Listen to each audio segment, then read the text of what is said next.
தமிழரசு கட்சியின் செயலாளர் நாயகமும் தமிழ் தேசிய கூட்டமைப்பின் முன்னாள் நாடாளுமன்ற உறுப்பினருமான மாவை சேனாதிராஜா தொடர்பில் இருக்கின்றார். வணக்கம் சேனாதிராஜா அவர்களே.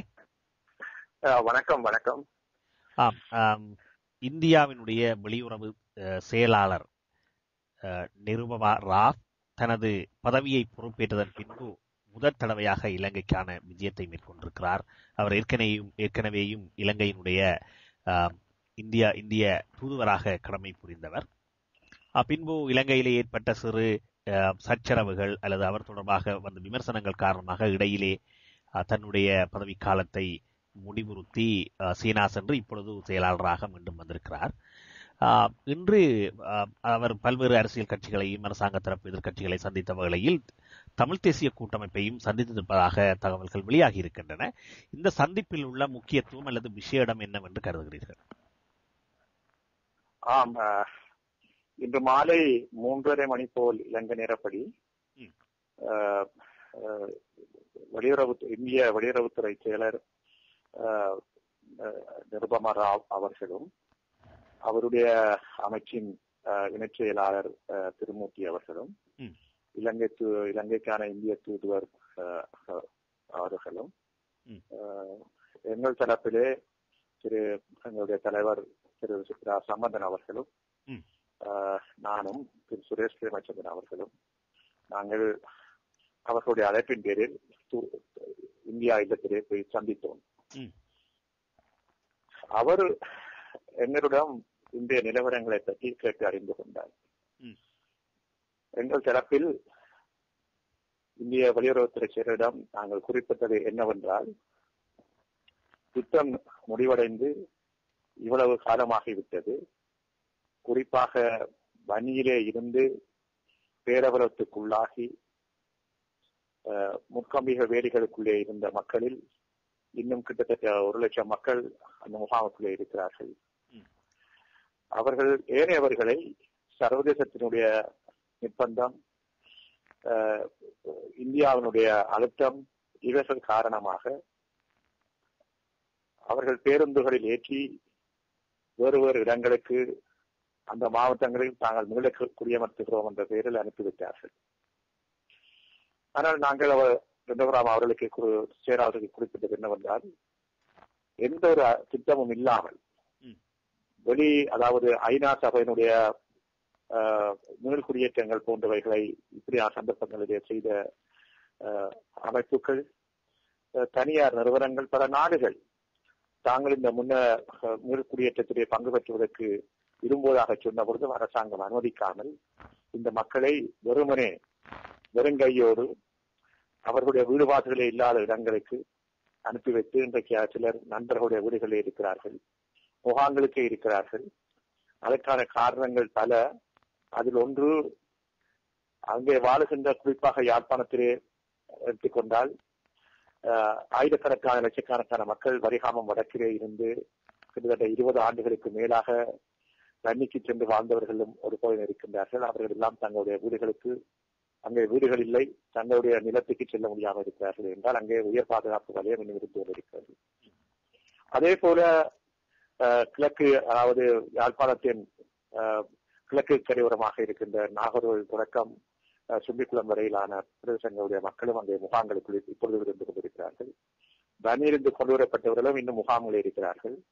அனுப்பப்பட்ட இடங்களில் அவர்களுடைய சொந்த வீடுகளுக்கு போக முடியாமல் ஒரு சில குடும்பங்கள் செல்ல முடிந்தே தவிர ஏனையவர்கள் உறவினர்களுடைய வீடுகளில் இருக்கிறார்கள். அவர்களுக்கு வீடு கட்டி கொடுப்பதற்கோ அந்த நிலங்களை விடுவிப்பதற்கோ அரசாங்கம் இன்னும் திட்டம் கொண்டிருக்கவில்லை. அவர்களுக்கு உடனடியாக மீள குடியேறுவதற்கான பணமாக உதவியாக 25,000 ரூபாய் கொடுக்கிறார்கள். இது ஒரு வாரத்துக்கு அந்த மக்களுக்கு தங்களுடைய அன்றாட உணவு பண்டங்களை வாங்குவதற்கே போதாது. வெளிநாடுகளை எடுத்துக்கொண்டால் ஐரோப்பிய நாடுகளிலே, துருக்கி, சைப்ரஸ் போன்ற நாடுகளிலே பல கோடிக்கணக்கான ரூபாய் நட்டீடாக வழங்கப்பட்டிருக்கிறது. இப்படியா சந்தர்ப்பங்கள் ஒரு குடும்பங்களுக்கும் அவர்கள் மீளக்கூடியவர்களுக்கு பல லட்சக்கணக்கான ரூபாய்கள் அங்கே அவர்களுடைய ரூபு கணக்கிலே வழங்கப்பட்டிருக்கிறது. இந்த மக்களுக்கு 25,000 ரூபாய், 5,000 ரூபாய் என்று கொடுத்திருப்பது மிகவும் அநியாயமானது, நீதியானது அல்ல. நீங்களும் இந்த மீள்குடியேற்றத்திலே பங்குபற்றுவதாக சொல்லுகிறீர்கள், இவர்களை நீங்கள் மனதிலே கொள்ள வேண்டும் என்று அவர்களிடம் குறிப்பிட்டிருக்கிறோம். அதைவிட தமிழ் மக்களுடைய நிலங்கள் அரசாங்கத்தினாலே எழுந்தமானமாக கைப்பற்றப்படுகிறது. ஒரு பொலிஸ் நிலையத்துக்கு 50 ஏக்கர் நிலம் என்ற வகையிலே 11 பொலிஸ் நிலையங்களுக்கு கைப்பற்றுகிறார்கள். சீனாவுடைய உதவியோடு ராணுவ முகாம்கள் வன்னியிலே கட்டப்படுகிறது. அதற்கு 500 ஏக்கர் வீதம் ஒவ்வொரு ராணுவ முகாமுக்கு ஒதுக்கப்படுகிறது. அது பொலிஸ் குடியிருப்புகள், ராணுவ குடியிருப்புகள், சிங்களவர்களுடைய குடியிருப்புகளுக்காக அது கட்டப்படுவதாக நாங்கள் எடுத்து சொல்லியிருக்கிறோம். ஆகவே இவர்களை நாங்கள் தொடர்ந்து அனுமதிக்க முடியாது. போர் முடிந்தது என்றால் இப்போது மேலும் ராணுவத்தினுடைய எண்ணிக்கை அங்கே இவ்வளவு தூரம் இருக்க வேண்டிய அவசியம் கிடையாது. அவர்கள் வெளியே எடுக்கப்பட வேண்டும், அகற்றப்பட வேண்டும். உயர் பாதுகாப்பு வலயங்கள் நீக்கப்பட வேண்டும். அந்த மக்களுக்கு போதிய பெருமதி மிக்க தரமிக்க வீடுகள் கட்டி கொடுக்கப்பட வேண்டும். வாழ்வாதாரம் அவர்களுக்கு நிலைநாட்டப்பட வேண்டும்.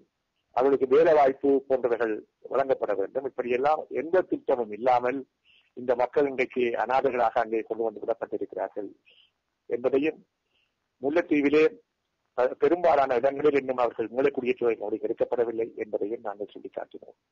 அதைவிட அரசியல் தீர்வு ஒன்று இந்த அரசாங்கத்தினாலே இப்போதைக்கு முன்வைக்கப்படுமா என்ற சந்தேகம் எங்களுக்கு இருக்கிறது. அவர்கள் தங்களுடைய சொந்த நிகழ்ச்சி திட்டமாக இருக்கின்ற ஒரு திட்டத்தை இப்போது நடைமுறைப்படுத்தி வருகிறார்கள். அது என்னவென்றால், எங்கு தமிழ் மக்கள் அல்லது முஸ்லிம் மக்கள், சிறுபான்மை மக்கள் பெரும்பான்மையாக வாழுகிறார்களோ அங்கு அவர்களை சிறுபான்மையாக ஆக்குகின்ற முயற்சியில் சிங்கள மக்களை அங்கே குடியேற்றுவது அல்லது தமிழ் மக்களை அங்கே இடம்பெறாமல் குடியேறப்படாமல் தடுப்பது, இப்படியான நிகழ்ச்சி திட்டங்களை அரசு நிறைவேற்றுவதற்கு எண்ணம் கொண்டிருக்கிறது என்று நாங்கள் குற்றமாக சுமத்தியிருந்தோம். ஆகவே இங்கு தேர்தல் நடைபெறப் போகின்ற ஒரு நேரத்திலே இந்த விடயங்களையொட்டி இந்திய அரசாங்கம் உடனடியாக எதுவும் செய்ய முடியாமல் இருப்பதாகவும், தேர்தல் முடிந்ததும் நாங்கள் எந்த விடயங்கள் உடனடியாக பேசப்பட வேண்டும், உடனடியாக தீர்க்கப்பட வேண்டும் என்பதை நாங்கள் எழுத்து மூலமாக தங்களுக்கு தரும்படி சொல்லியிருக்கிறார்கள். நாங்கள் ஏற்கனவே பல விடயங்களை கொடுத்திருக்கிறோம். அதே போல நீண்ட காலமாக அல்லது மிக விரைவாக தீர்க்கப்பட வேண்டிய இனப்பிரச்சனை மீதும் எங்களுடைய கருத்துக்களை தாங்கள் அறிவதற்கு விரும்புவதாக எங்களை கேட்டிருக்கிறார்கள். தேர்தல் முடிந்ததற்கு பிறகு தாங்கள் தமிழ் தேசிய கூட்டமைப்புடன் பேசவிருப்பதாகவும், அப்பொழுது பேசி இலக்கம் காணப்பட்ட விடயங்களில் தாங்கள் இலங்கை அரசாங்கத்துடனும் பேசுவதற்கு முயற்சி எடுப்பதாகவும் எங்களிடம் கூறியிருக்கின்றார்கள். ஆகவே நாங்கள் தேர்தல் வரும் வரை இந்தியாவுடைய நடவடிக்கைகள் எப்படி இருக்கப் போகின்றன, தேர்தலுக்கு பிறகு இந்தியா எங்களுக்கு எந்த வகையில் எங்களுடைய மக்களுக்கு உதவப் போகிறது என்பதை நாங்கள் எதிர்பார்த்திருக்கிறோம்.